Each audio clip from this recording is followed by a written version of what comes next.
Well, hello again. And sorry, usually I change clothes, but you know, I figured, oh, what the heck, Miss Tasha is tired. And so here I am with the same purple on. So today I'm going to read fun books that I've read before and then a new pop-up book that you haven't heard before. And I have to, oh gosh, wait a minute, I got to get myself all ready because there's some that you are not going to believe all the things that Miss Tasha is going to be wearing. Oh my gosh. I know, I'm going to have to be switching around like you wouldn't believe. All right, here we go. All right. Remember, of course, my favorite color is purple. And what does Miss Tasha just love to eat? I love chocolate. Okay, and then my voice. Now, today, you're really going to get the full thing of Miss Tasha's voice. That's just the way it is with this books that I'm reading. All right, here we go. The first one is, good luck saying it. It's Catalina, Madalena, Lupenstein, and Wallenstein, Hogan, Bogan, Logan. What's her name? And I sing this to you. Isn't that wonderful? You actually get Miss Tasha to sing it to you. It's written by and illustrated by Ted Arnold. Copyrights 2004. The publisher is Scholastic Cartwheel Books. Okay, here we go. And I love the googly eyes. All right. And she really does put her toe in her nose. I know. Here we go.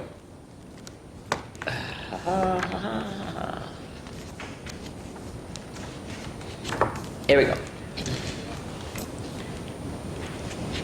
So they're taking picture of her and everything, and they run out of room because her name is so darn long. All right, here we go.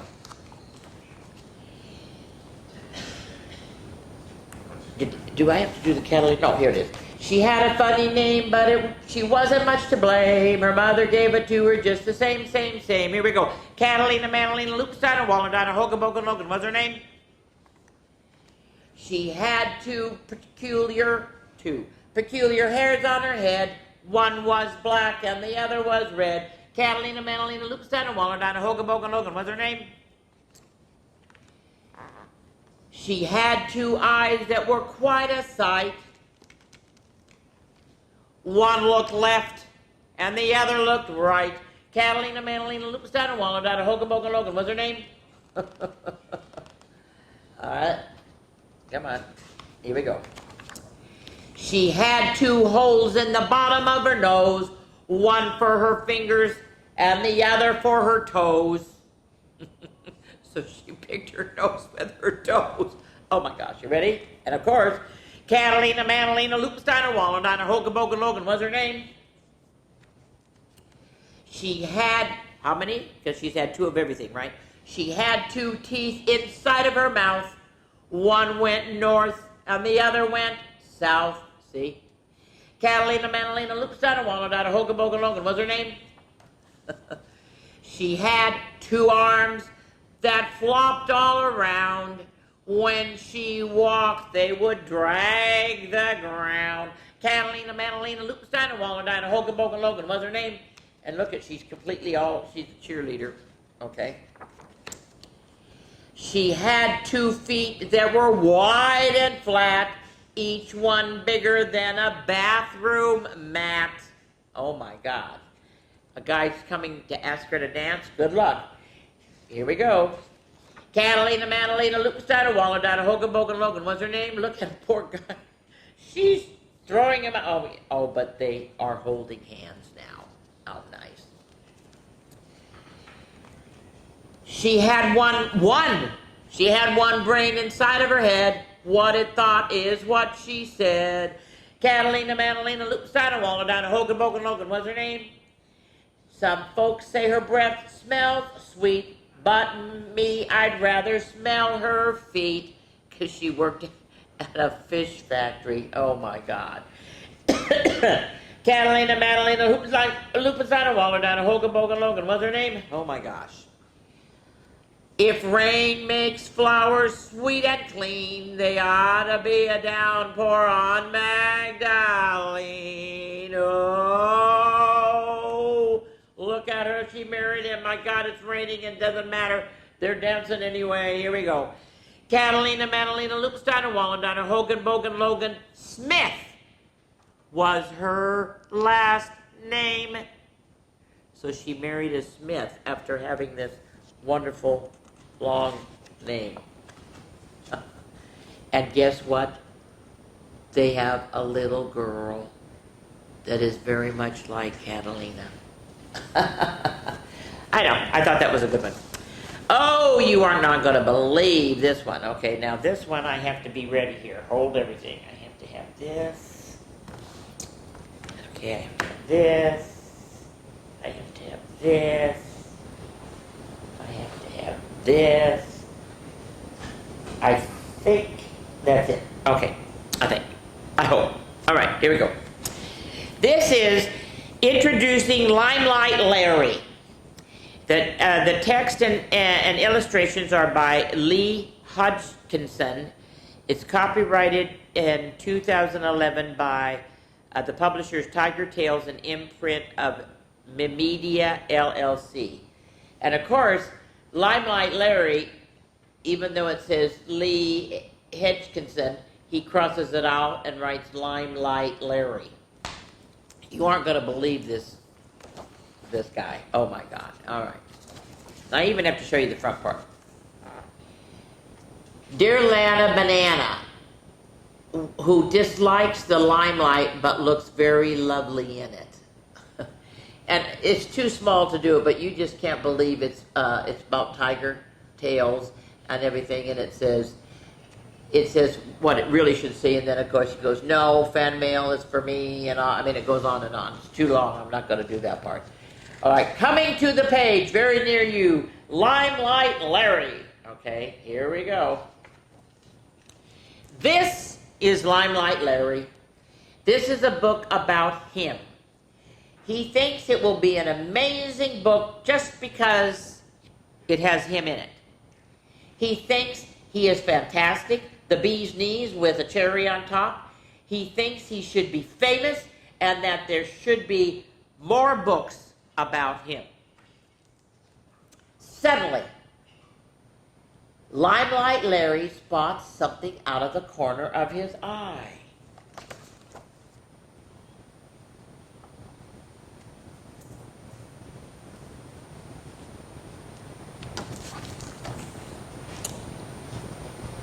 What do you want, mouse? Says Larry to the mouse. This is a book about me, not you. There's no room for you on that page. Look, you're making it all messy. Ooh, whispers Mouse. Is this a book, then? Does this mean I'm in a real live book? Did I hear someone say this is a book, says Bird? You know, that's the one thing I don't have. I don't have a bird, do I? Oh my gosh, you guys, I don't have a bird. Who appears out of nowhere. Can I be in it? I could do something funny on the next page, like hop on one leg for a bit or something. For your information, yes, this is a book, said Larry, but if anybody is going to do anything funny or even slightly amusing, it will be me. Larry is not too keen on Bert or anyone stealing his limelight. This book is not called Limelight Larry for nothing. All right. Oh, next one. Da-da-da-da. Where is he? Here we go. Now I have the nose, but it takes too long to put on the trunk, so sorry, I'm not doing the trunk. It seems that Elephant was just in the neighborhood and popped by to see what all the fuss is about. Mouse tells everything he knows about Larry's book, which isn't too much. In my opinion, booms the Elephant, the thing that makes a book interesting is a big surprise at the end. Maybe Elephant is the big surprise, suggests Mouse helpfully. Larry isn't the type of peacock who makes a habit of listening to the opinion of mice or elephants. He secretly decides there will be no big surprise in this book. Besides, it's not anywhere near the end yet. Ooh. All right, where's the... What happened? Didn't I have the wolf? I thought I had a wolf too. Shoot. Oh well, I don't have the wolf either. Elephant's got a point, Larry says. Wolf, who must have been eavesdropping from over the page. Is he over the page? Just look. Do you see him anywhere? I don't see him anywhere. Oh well. But if you ask me, what every fairy tale needs is a good old-fashioned scary forest. It must be your lucky day, as I found this one out back. Snort. Ooh, how very kind of Wolf, squeals Mouse. Larry doesn't think so. Larry also doesn't think the forest is in the least bit scary. In fact, Larry thinks it's an awful forest. And by the way, see, he's thinking he's Little Red Riding Hood. This book is certainly not a fairy tale. Oh, here we go. Now I have the next one.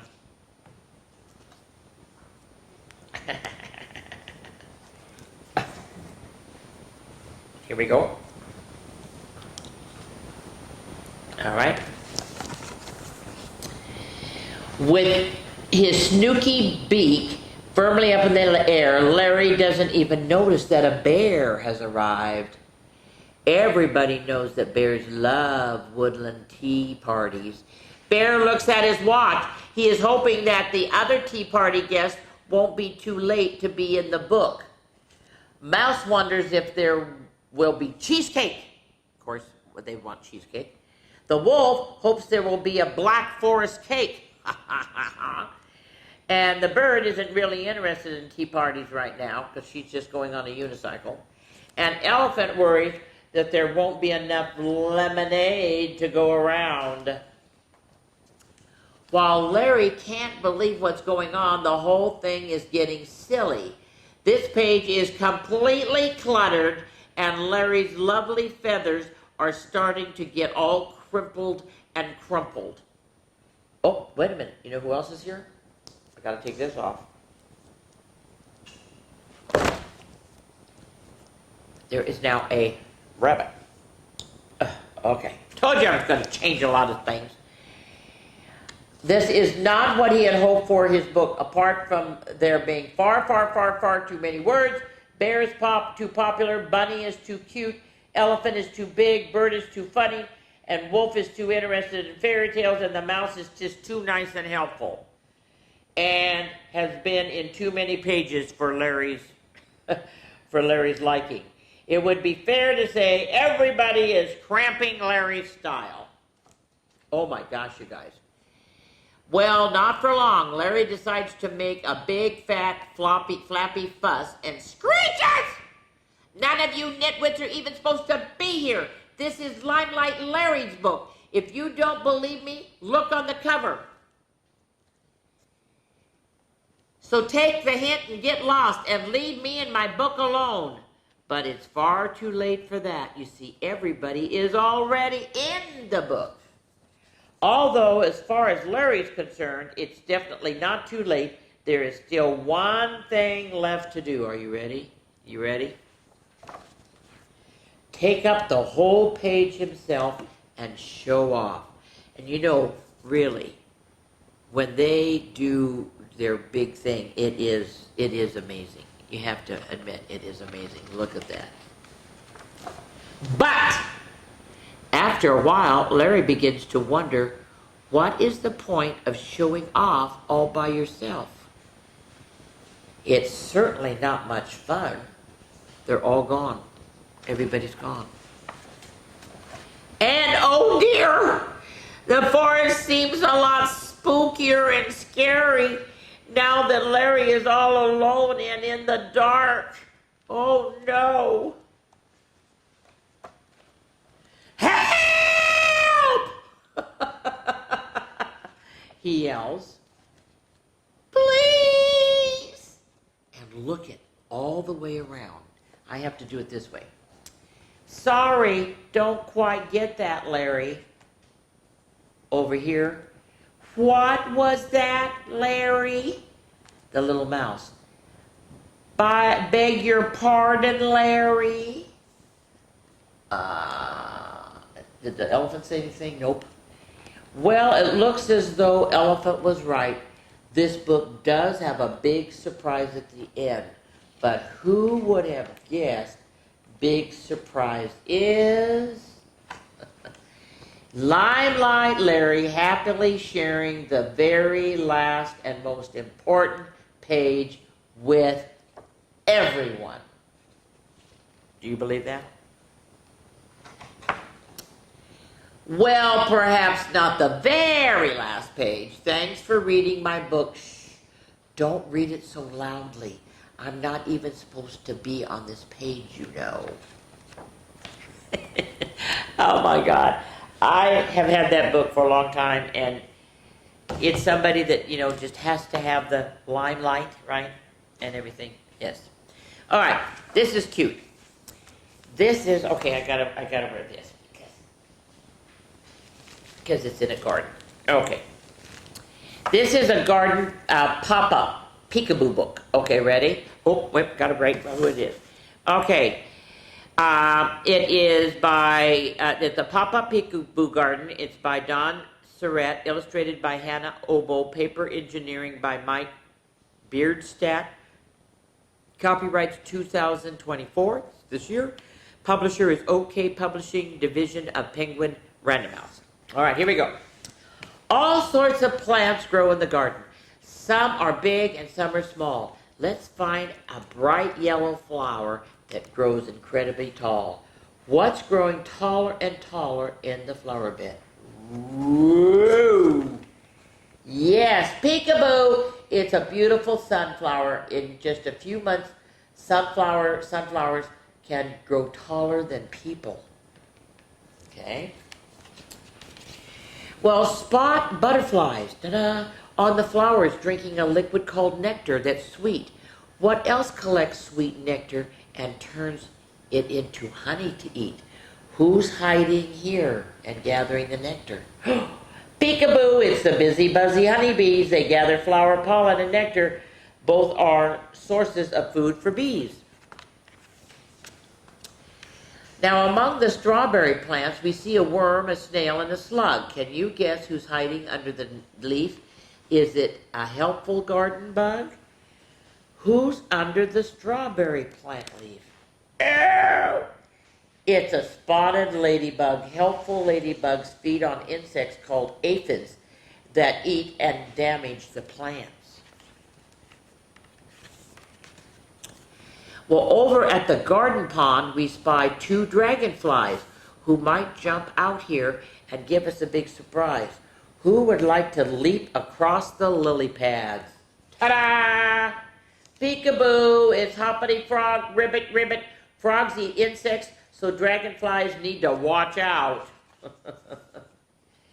2 pigeons sit together high on a cherry tree.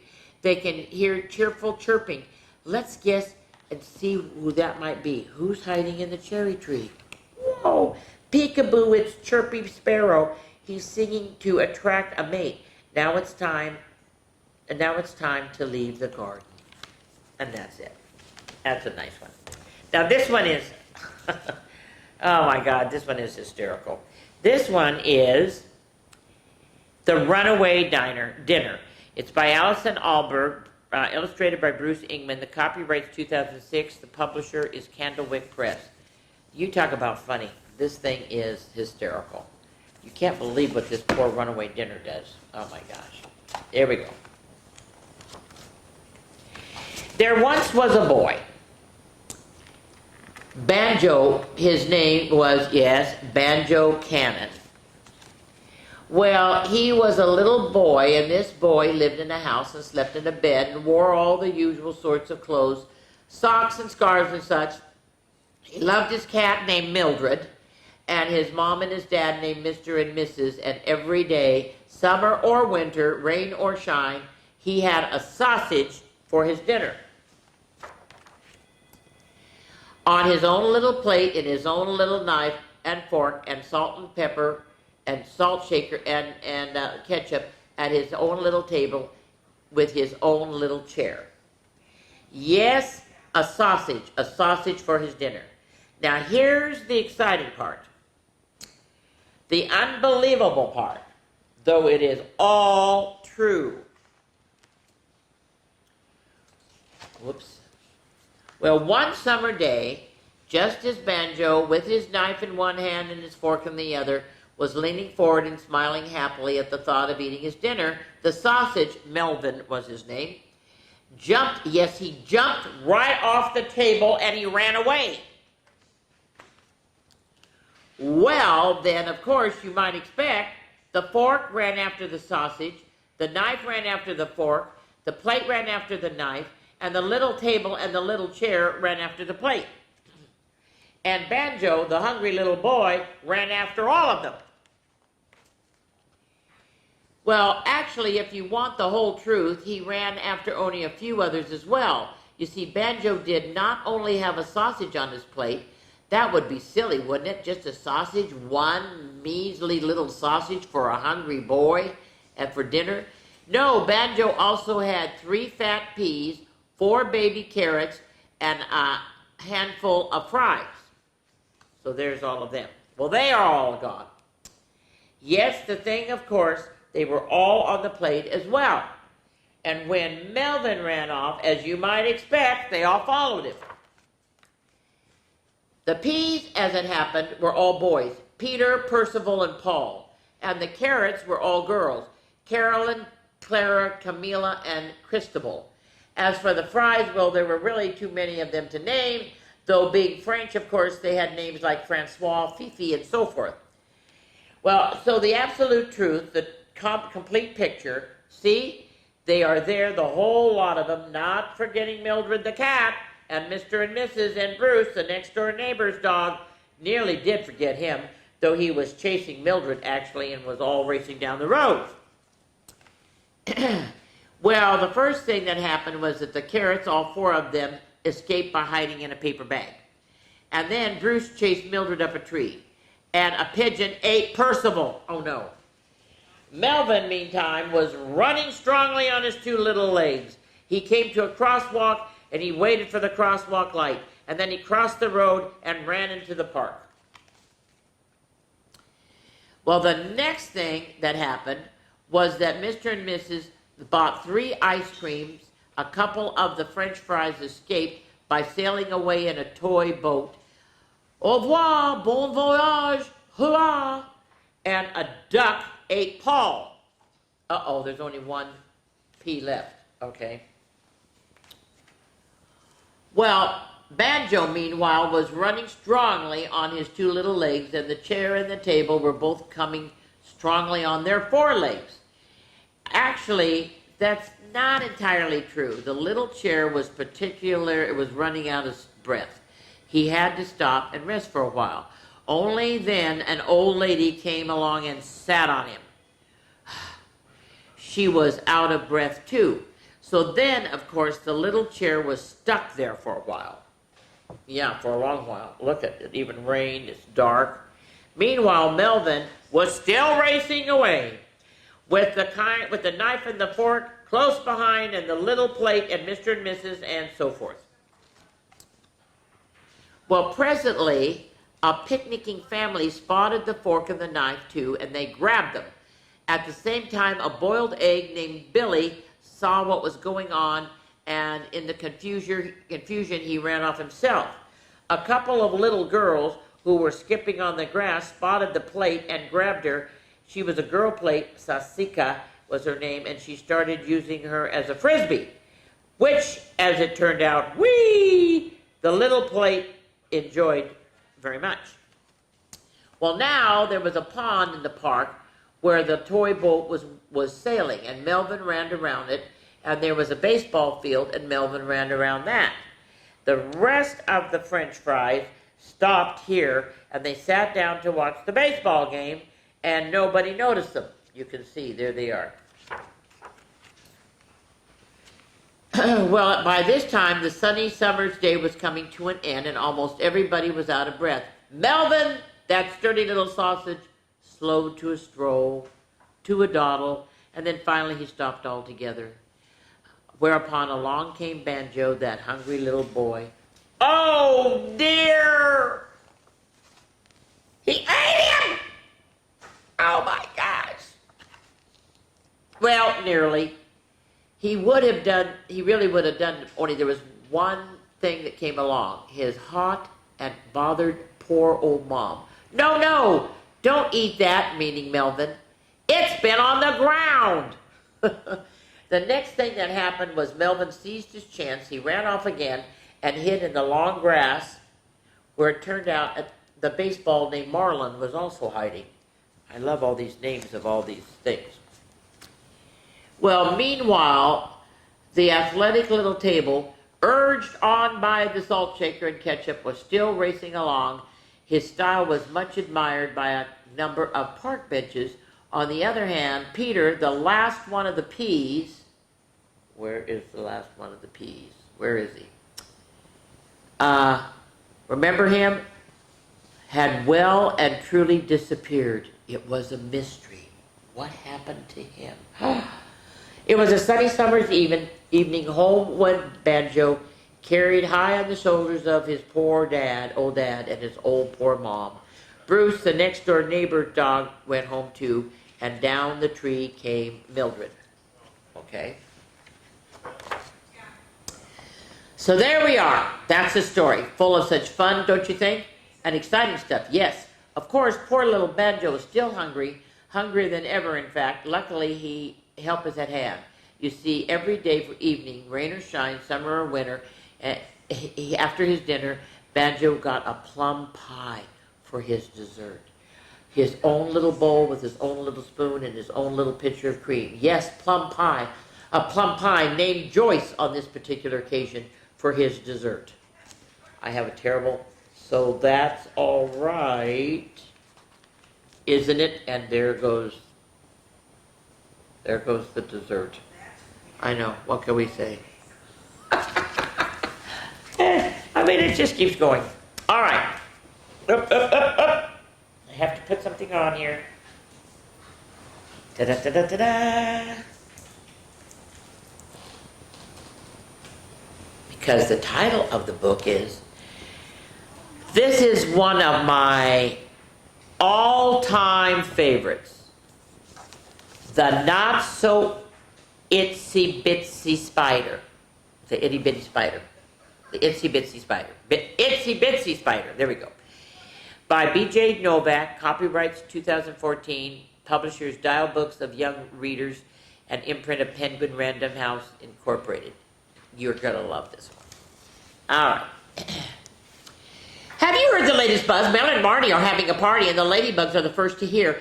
Hooray, there's a party! And here's the invitation. Oh, geez. All right. Come bug us to our bug friends, legged, winged, and lighted.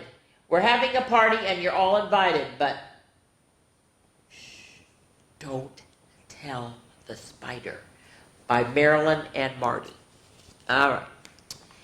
Well, when the busy bees get the word, they pass it on. So, have you heard? There's a party. It's at Marilyn and Marty's. I can't wait. Can I bring a date? But shh, don't tell the spider. And every time I point to you now, I want you to go, even though I can't see you, I want you to go, shh, don't tell the spider. Okay. The ants go marching one by one. They can't wait to get to the fun. A gala, a party, a social affair. The happy grasshoppers jump in the air, but shh, don't tell the spider. The mosquitoes are hungry. They want to eat. There's a party. There sure will be a lot to eat. A party, what a delight. The fireflies, whoop, can't wait to light up the night. But shh, don't tell the spider. A party in spring, it's a wonderful thing. The butterflies dress in their prettiest wings. The singing crickets cut a rug as they practice dancing the jitterbug. But shh, don't tell the spider. The bugs are all wearing their very best clothes, and each one says hello to the bug that they know. Here is the menu. Now, you might not get all of this, but I think your parents will. It's all natural, G-N-A-T, natural. The first course is pasta with pesto. The main course is mosquito grilled frog legs. The beverage is beetle juice. And the dessert is gummy worms. Woo! They're all at the party and they're having a ball. Can you count them all? My goodness, there's 10 ladybugs, there's 7 fireflies, 3 crickets, 6 ants, 4 butterflies, 5 grasshoppers, 9 bees, 8 mosquitoes, and 2 beetles. But remember, ready?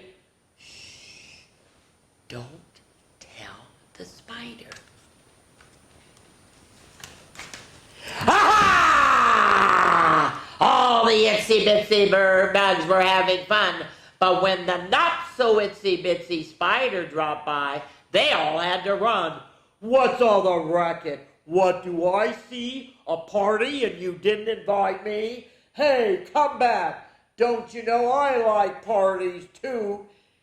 Just because I eat itsy-bitsy bugs by the ton doesn't mean I don't like to have fun. Isn't that fun? I always have fun with that one. I do. Okay, and here's the finale. All right. My neighbor down from me, he's a fireman and he has 2 boys that I have enjoyed seeing growing up and everything. And they're the ones who got me this book. And it's the Robbie Swenson is the man's name. And he said, Tasha, you have to have this book. He says, my boys make me read it all the time. And I said, okay, I will do it. You aren't going to believe this book. There's no pictures. There is absolutely not one picture in this book. In fact, the title is The Book with No Pictures. It's by B.J. Novak. It's copyright. See, there's no illustrating because there is no pictures, right? Copyrights 2014. The publisher is Dial Books for young readers and imprint of Penguin Random House. All right, are you ready? You aren't going to believe what I have to do in this book. All right, here we go. This is a book with no pictures. It might seem like no fun to have someone read you a book with no pictures. It probably seems boring and serious. Except, here's how the book works. Everything the words say, the person reading the book has to say. No matter what. That's the deal. That's the rule. So that means even if the words say, blork, wait, what? That doesn't even mean anything. Blurf, wait a second, what? This isn't the kind of book I wanted to read, and I have to read every word until the book says, uh-oh. I'm a monkey who taught myself to read. Hey, I'm not a monkey. And now I'm reading you this book with my monkey mouth in my monkey voice. That is not true. I am not a monkey. Yes, I am a monkey. I'm also a robot monkey. What? And my head is made of blueberry pizza. Wait a second. Is this whole book a trick? Can I stop reading, please?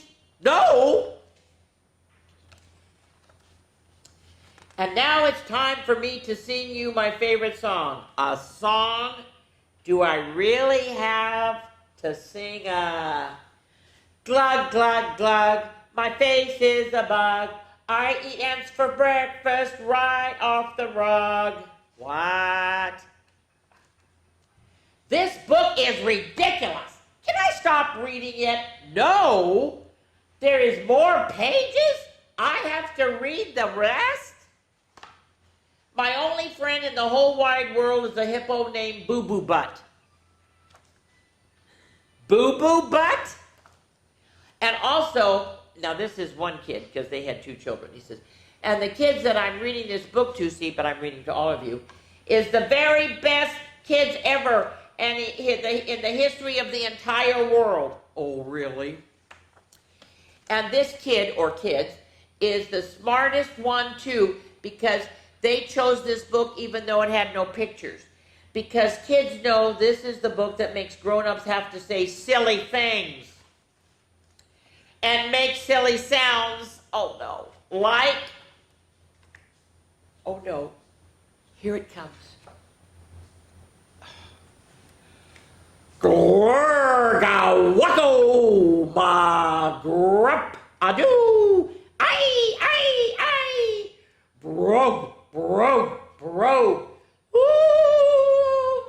Eep. Blaggity, glibberty, glibberty, beep, boop. Ba doom doggy face. Oh no, my goodness. Please don't ever make me read this book again. It is so silly. In fact, it is completely and utterly preposterous. Next time, please choose a book with pictures. Please, because this is just too ridiculous to read. The end. Bonk. I didn't want to say that. All right. After that, guys, now usually I get up and have you dance or do something, but you know what? There is no dance because Miss Tasha is too pooped after reading that book. I am sorry, that is it. But that's it for May. In June, of course, one will be definitely about Father's Day, and I haven't decided yet what my other theme is going to be, but you know it's going to be a fun one. All right, so this is Miss Tasha with Storytime with Miss Tasha for May of 2024. Thank you for listening, even though there was no pictures in the book. Okay? Bye.